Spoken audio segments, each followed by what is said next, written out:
So let's just put this out there to everyone.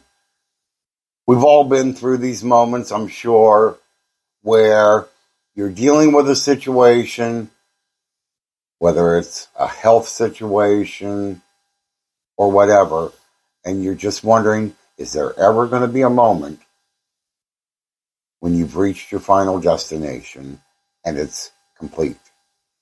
Join us as we discover this together. So welcome everyone to the Joy Without Justification podcast. We are your one-stop spot for finding peace, purpose, and presence. No explanation is needed. I am your host, Denny. Hey, and I'm Dan. Today we are tackling a question many of us grapple with.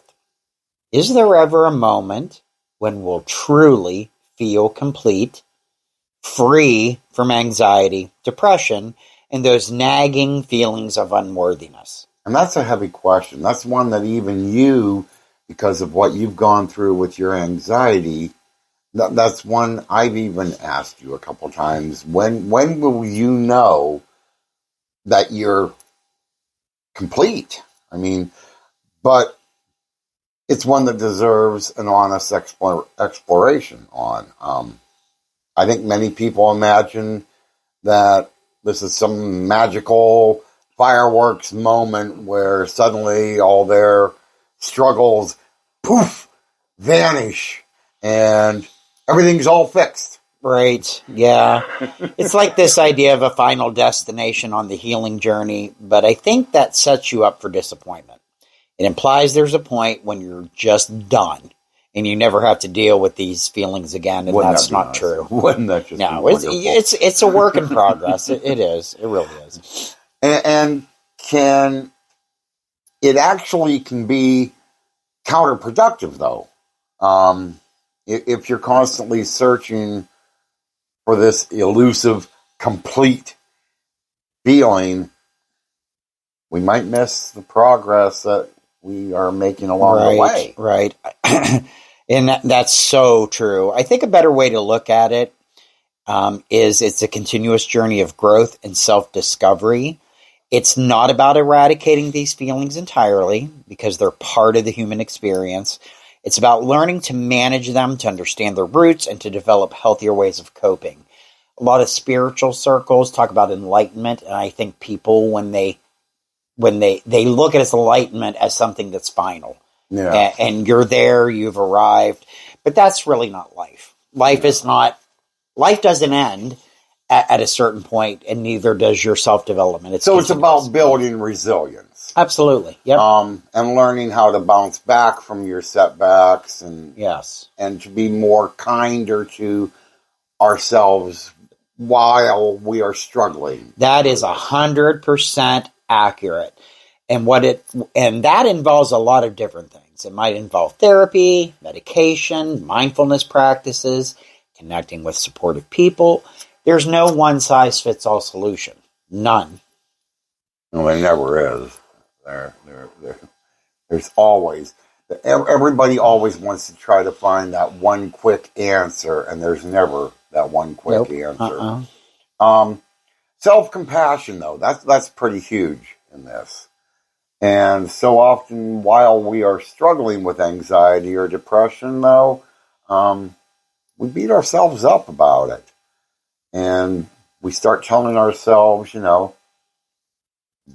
need to be stronger and, or we're going to fail. Right.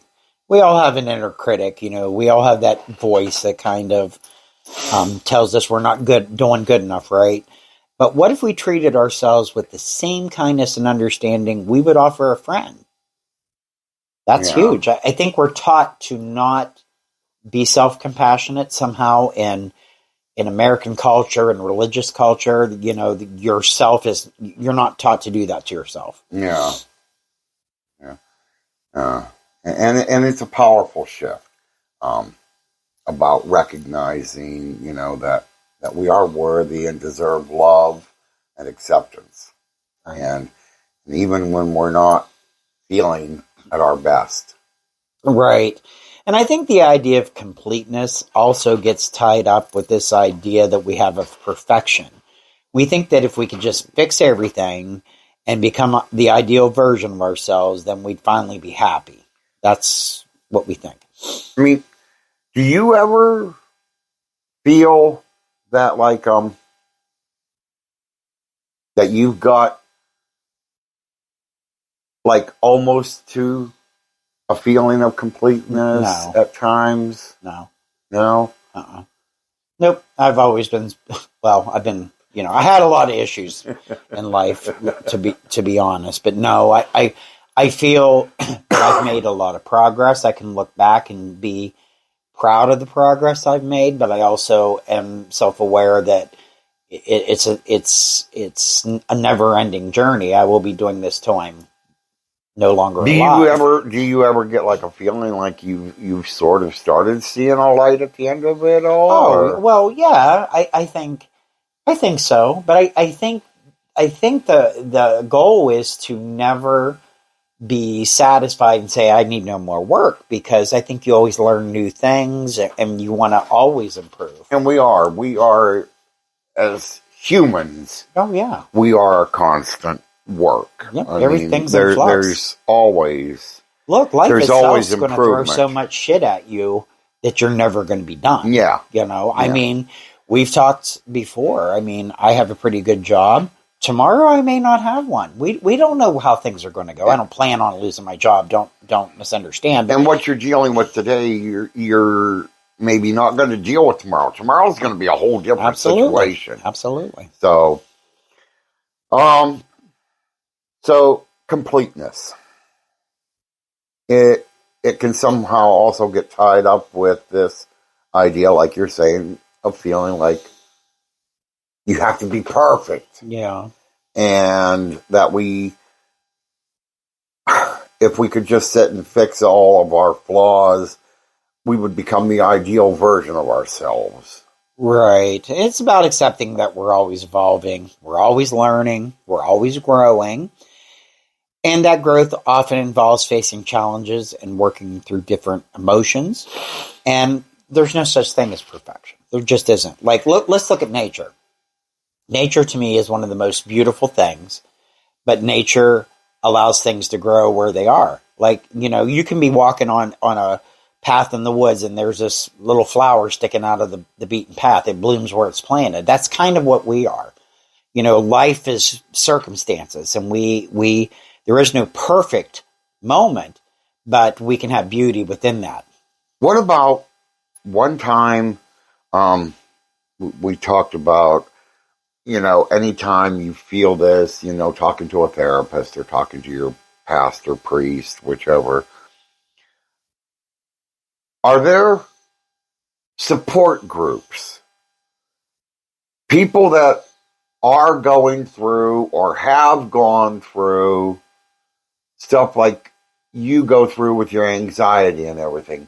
Are there support groups where people could just go and talk to people who are dealing with, because you've told me many times how I don't understand it, and I don't. I've never gone through it.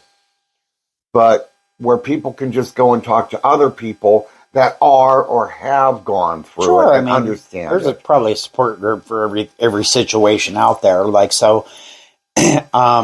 Those who have maybe heard before, I grew up in, a very cult-like church.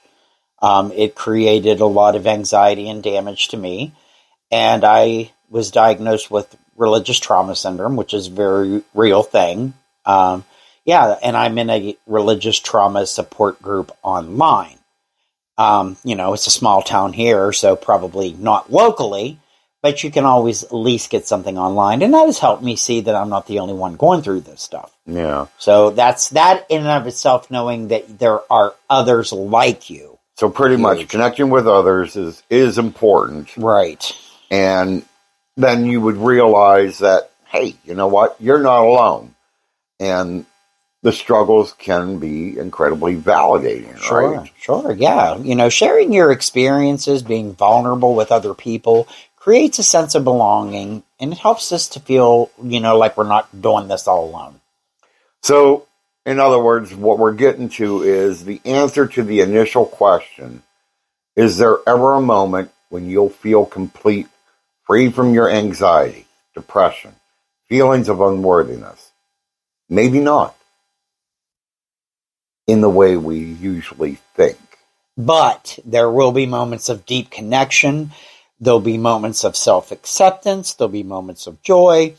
And when you get a glimpse of that, the wholeness we're seeking, and in those moments, you create a life worth living. So I don't think we'll ever be complete, but I think we will see lots and lots and lots of progress, and we will be proud of how far we've come. Yeah.